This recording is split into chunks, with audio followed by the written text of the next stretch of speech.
If Kansas wants an athletic wing who can be a possible game changer, shoot some threes, Marko Radunovic is the possible game changer that Kansas and Bill Self are looking for. We talk about how he would possibly fit in with KU if they could afford him and bring him into Lawrence.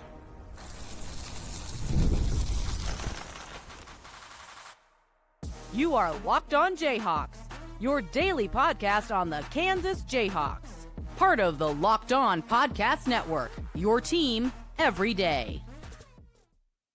What is going on? Derek Johnson here. This is Locked On Jayhawks. Thanks for making it your first listen every day. Thank you to everydayers catching each and every episode of the show, whether you find us anywhere you get your audio side of things or on YouTube where you can like and subscribe to the show. And obviously we are free and available anywhere you get your podcast, whether it is on YouTube or on the audio side of things. On today's edition of LOJ, we're talking Marko Radunovic. He is an international target for KU in the offseason. If he is somebody that KU could, sway into coming to Kansas for the cost and the role, I think he would be one of the best available players for KU to possibly do that with. And in fact, if Kansas needs a game changer, do they almost need Marko Radunovic if they want to find that, possible 14, 15 point per game score that Bill Self talked about? Today's episode of the show is brought to you by FanDuel Sportsbook. Right now, new customers can get $200 in bonus bets when your first $5 bet wins. You can do that over at FanDuel. Okay, who is Marko Radunovic? How would he fit in with KU? What's his scouting report? Well, Radunovic is a 19-year-old. He is a wing, 6'6", officially listed. Actually, if you look at his, online page, although I've seen different from different sites. One site I've seen 198 centimeters, which would be closer to 6'6" exact. I've seen another site that lists him at 200 centimeters tall, which would be actually closer to like 6'6" and a half. So you're getting close to 6'7" there. But regardless, like a 6'6" wing. He's originally from Montenegro, where he was signed by his, I think, hometown team of KK Podgorica. I don't know what the KK stands for. That might just be like, in soccer, like you see FC all the time for like football club or whatever. If you look at the league, the Montenegrin like Pro A League, most of the teams are preceded by the letters KK. So that's kind of a common thing. But Podgorica, I'm probably mispronouncing that. But anyway, he was signed by them when he was just 16 years old. And they were pretty good this season. They went 16-8. That was good for sixth among the 14 teams in the league. And like consistently, they've been a top 6 team. But I think going back in the standings, they've consistently over the last handful of years been between 4th to 6th. So like, not the best team in the league, but they've been just solid all the way through. And it's actually fun looking at the roster. Alex Antetokounmpo, yes, one of the brothers of Giannis Antetokounmpo is on the team there. Jack Golke, the former Oakland Cinderella story 3-point just knockdown shooter who upset Kentucky in the first round of the tournament, he's on the team. That's certainly the one that I think I recognized the most. And Xavier Rhodes is somebody who's from the Kansas City area. He was on the team at least at one point in time. So, it's an interesting team playing in Montenegro, to say the least. But he's listed on some sites as a shooting guard. I view him at, 6'6", 6'7", basically a wing that you could play at the 2 or the 3. He has played a little bit of point. And I know one site, although this is unconfirmed, I'm not sure what the actual listing would be, if this is, kind of stretching the truth a little bit, lists him with a 7-foot wingspan. Again, I don't know if that's true or not, but if that were true, probably means you could play him at the 4 a little bit too, right? If he is. But at the very least, I view him as somebody who can play the 2 and the 3. You look to his stats for KK Podgorica. So he, in his 16-year-old season, that was the 2022 to 23 season, between the games he played at the senior level and the junior league games that they had, which are like the under 19 versions of the rosters that they played, put up about 12 points per game, only 32% from the field, 15 from 3. But again, he's 16 years old, 17-year-old season. So now he's basically what would be a junior year in high school. He plays 6 games, minutes go up, about 9 points, 4.5 rebounds, field goal percentage of 41, but the 3-point still bad at 18%. But again, he's 17 years old, and this is a small sample size. The first season, 8 games.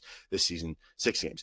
This past season was the first real year where it was like he's starting to get inroads with the senior team, and it's starting to show up in a very real way. So this past season, his 18-year-old season, he plays 3 games for the under-19 team for Podgorica, but the majority of his play was actually with the senior team. He played 23 games for Podgorica, which again is part of the league in Montenegro, the top league there. Now, the Montenegrin league is not as good of a league as like the Spanish league or the Greek league, or I don't know, probably not even like the Australian league, but it's still a professional European league.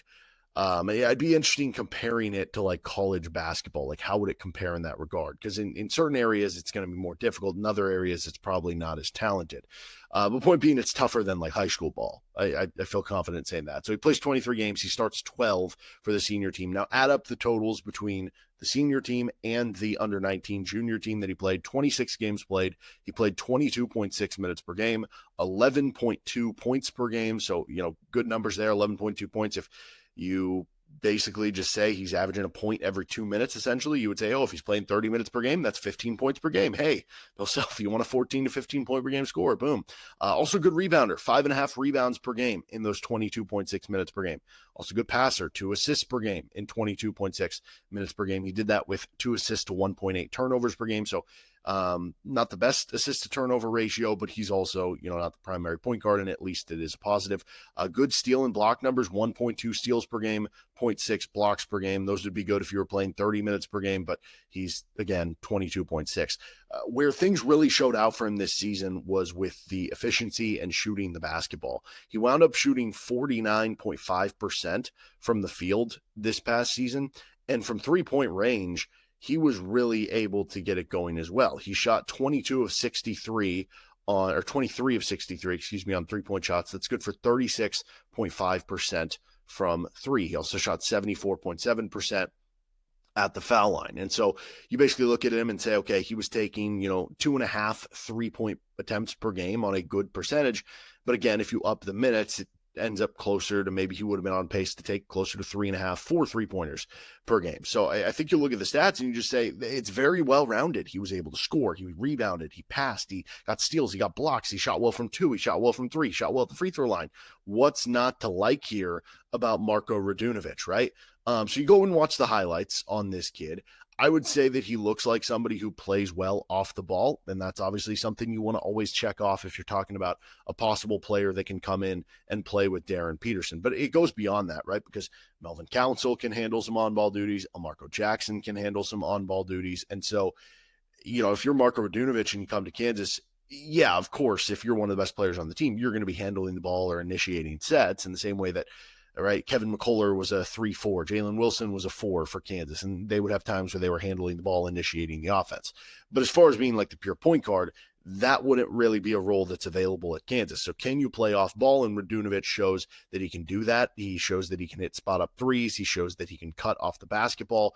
And I think when you just, again, go through those stats, like, honestly, if you're just like stereotyping the stats, so to speak, I don't know, stereotyping has a negative connotation, so maybe this is a silly thing to say about stats, right? But you look at the stats, and the stereotype would be he does a lot of things well. He's a well-rounded basketball player. That probably means he's going to be good without the ball in his hands. Like, that's a good thing to have when you are, a well-rounded basketball player, I guess, right? He's somebody who on the highlights looks like an aggressive driver. I think he can get up in the air for a big dunk here or there. Just a really strong slasher might be the best way of putting it, both in the half court and especially when he gets out and it kind of looks like a freight train running out in transition. I would say he's a solid athlete. I wouldn't describe him as a smooth athlete. It kind of interesting. Like, there are times when you watch the highlight where it's like, sometimes you condition yourself that like a lot of the athletes look the same in the smoothness or something. He's a little more herky-jerky in how he does it, but like in an aggressive, violent way. So like, I still think he's a solid athlete, but it's just different. It's not that smooth gazelle-like running. It is kind of that like powerful, aggressive, like, you can tell the style of play. You can tell the slasher mentality by the way he almost looks athletically. But he goes hard. He can get up high. It's mostly 2 things to me. Hard drives, and that can be off the dribble, That can be transition. That can be on a cut. That can end up in like a finger roll or a dunk. And then it's spot up threes. And both of them he does very well. And that's what goes into that good off-ball play. It's always tough to tell from highlights because there's so much context missing on what defense truly is. And like, can you stay in front of your guy all the time? Are you playing well in a team setting? Are you switching and covering the roll man if that's your responsibility? Like, and teams run different defensive schemes. But based on just the highlights and based on the stats, seems to me like somebody who is going to compete hard and fight for blocks on the defensive end. The steal stats look really good. And at the very least, if you do have good steal and block stats, it tells you that you are, probably athletic, you probably have quick hands, and you are at least willing to make an impact in one regard. He seemed to be a good transition passer. Like if you get him out on the run and he's grabbing and going, can be a good passer there, and he will gladly grab and go because he's a good rebounder, and then he'll turn that in to the transition play where he was really good. Again, hard to tell the level of competition. It's going to be better than high school basketball because it still is professional basketball overseas. But again, some of the highlights you're seeing like rec center looking gyms with no fans in it. But it is the top league in Montenegro, and it's not just a pushover league. So how exactly would he fit in with KU? I want to talk about that next. This is Locked On Jayhawks.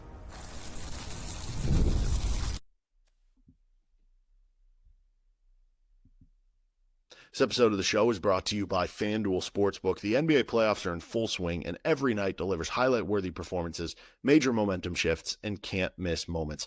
Whether it's a game-winning shot or a breakout player, there's never been a better time to get in on the action. FanDuel makes it easy to stay in the game before tip-off and live. With player props, performance trends, and same-game parlays, fans have more ways than ever to play smart and to win big. And if you're new to FanDuel, it's the perfect time for you to sign up because you can head over to FanDuel.com and place your first $5 bet.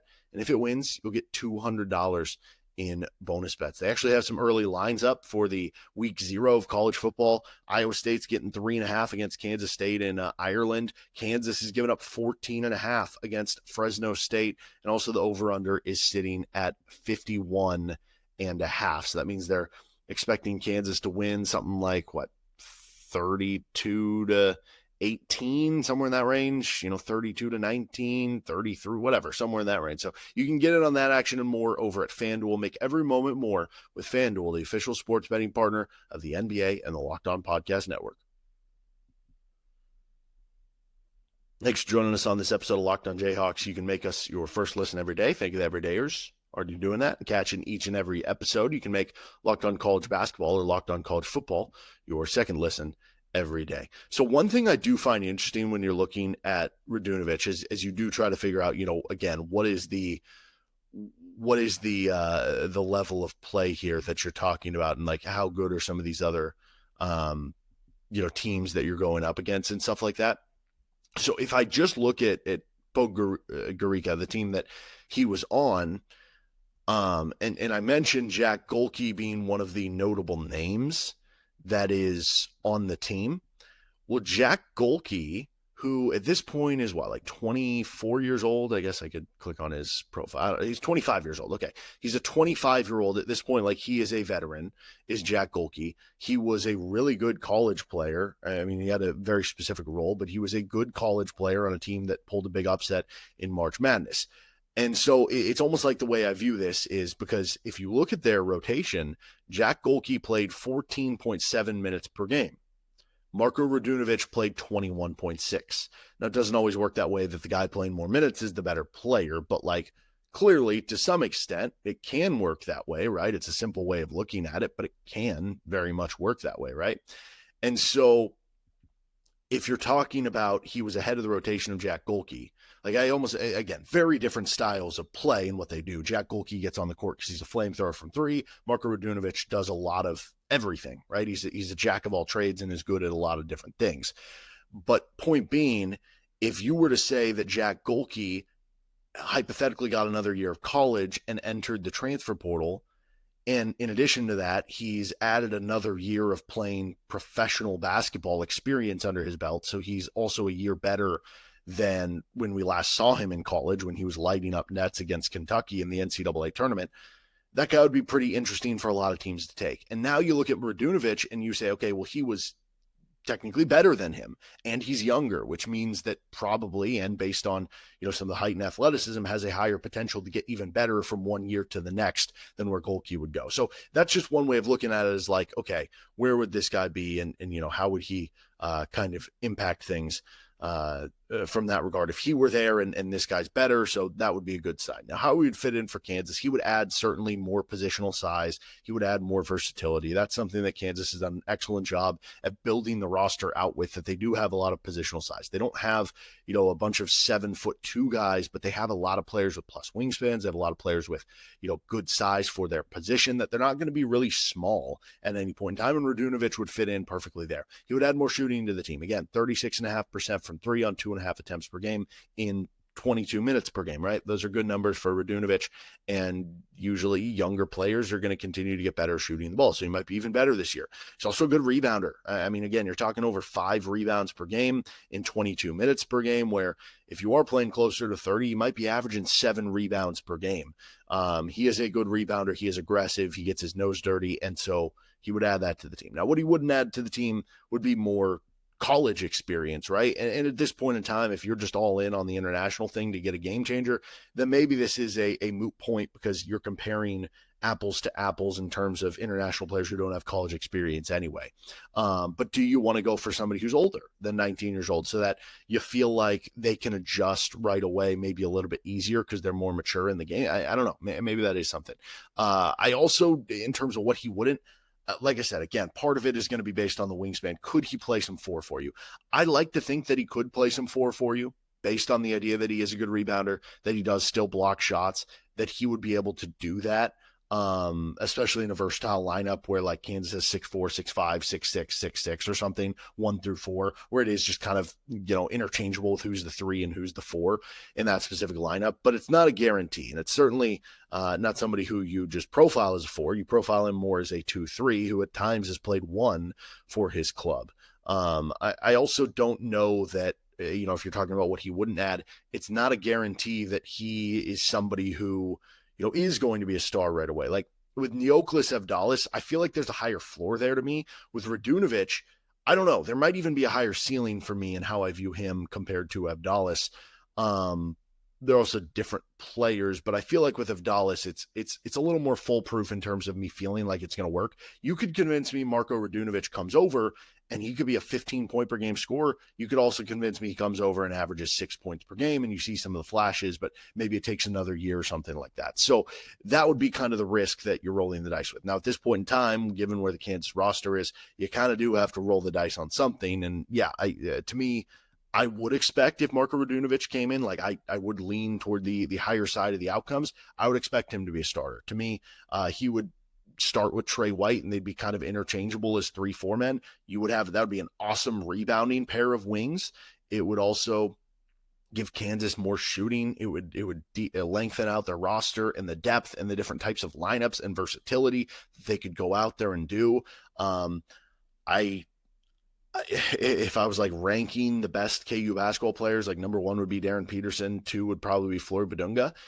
With some of these other targets, I've said that maybe they would be the second best player. I feel like Flory would end up being second over Radunovich, but there's a real world where Radunovich would be one of your 3, best players on the court. So definitely a take for me. The question just kind of comes down to money and role. Does Radunovich want to be the alpha? Would he rather go to a smaller school where he can be option 1 or a more guaranteed option 2? There's a chance he could be option 2 if he comes to Kansas, but it's a little more hazy than if he went to maybe a smaller school, right? The other question is the money.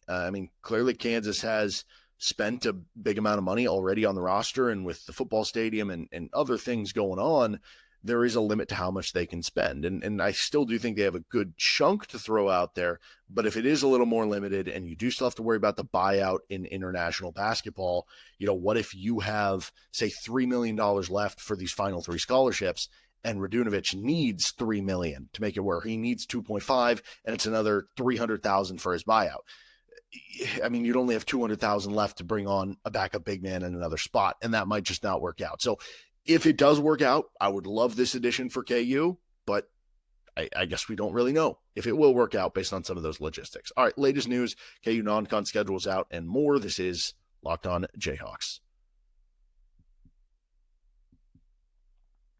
Thanks for joining us on this episode of LOJ. Again, you can find us anywhere you get your podcast, including on our YouTube page. Well, the KU men's basketball non-conference schedule is it's officially out, and there was a fun announcement that Kansas is going to be playing a home and home with UConn. Now, Kansas is also going to be playing a home and home with Louisville. Now, the Louisville home and home is an exhibition, so they're going to be at Louisville in the Yum Center for this upcoming season, before the season starts, I guess. And then the following season, they get them back at home for the exhibition game. As far as the Connecticut, that one is going to be a regular season game at the beginning of December.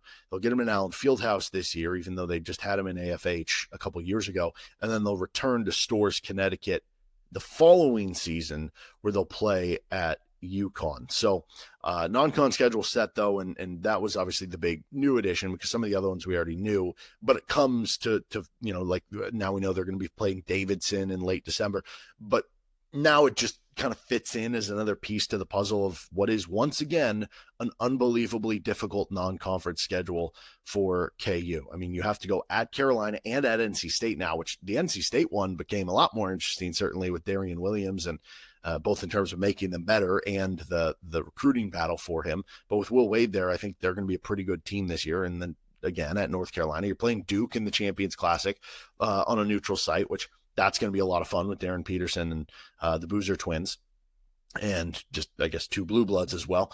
You also have the event in Vegas, the players event with NIL money on the line. And like, that is an insanely deep field. I don't know how they're going to work that, because that's an 18 team field. So that doesn't totally work into a bracket. Again, I don't know how they're going to, work the structure of that, but regardless, you're probably going to play some pretty darn good teams. You still have to play Missouri, who I don't know what they're going to be like this year, because last year they were actually pretty good. They lost some players, but I think they have some interesting players back. So that one will be on neutral site. So like, you go on and on and on down the list. The schedule that UConn to it, like, is going to be very difficult. It always is for Bill Self. It always is for Kansas. And as we work toward more of a paying the players with the rev share and stuff, do we get to a point where like teams are just going to say, you know what, if I go 7-5 in the non-con, we're going to schedule all high majors in the non-con, play all high majors in conference play, but we're going to make more money off ticket sales. We're going to make, I don't know if you get more money for being on ESPN as opposed to like ESPN2, probably not, but like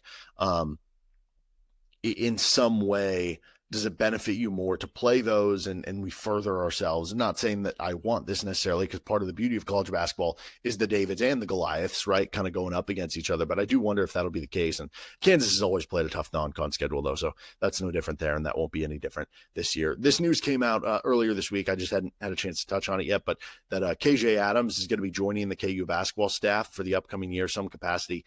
I don't know what it is. It might just be like a GA position. It's probably not going to be anything too crazy, but I think it's a cool thing that like KJ obviously cares very much about University of Kansas. I've always said that any like, I've always thought it was dumb, the dislike of KJ, I guess. We'll start there. I can understand some of the problems it created having KJ and Hunter and DeJuan on the roster at the same time, right?